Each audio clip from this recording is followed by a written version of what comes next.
Fanovi filmova o Batmanu danas su ostali šokirani kada su mediji preneli vest da će se u novom filmu pojaviti i Justin Bieber.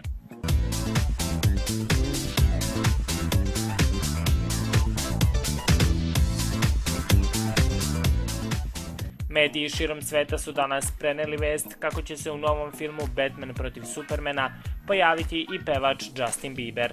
Takvu vest pokrenuo je upravo on kada je na svom Twitter profilu objavio sliku na kojoj pozira pored scenarija filma, a preko prve strane odštampano je njegovo ime. Pored slike, Bieber je napisao Robin i dodao znak pitanja. Ova vest je najviše oduševila njegove fanove, a posebno obožavateljke koje bi sigurno uživale u tome da Biebera vide u pripijenom kostimu.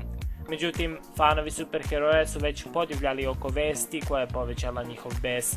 Oni su već bili razočarani činjenicom da će Ben Affleck glumiti Batmana, pa su čak pokrenute i peticije da se to promeni. Neće nas iznenaditi ako ista stvar bude i sa Justinom Bieberom.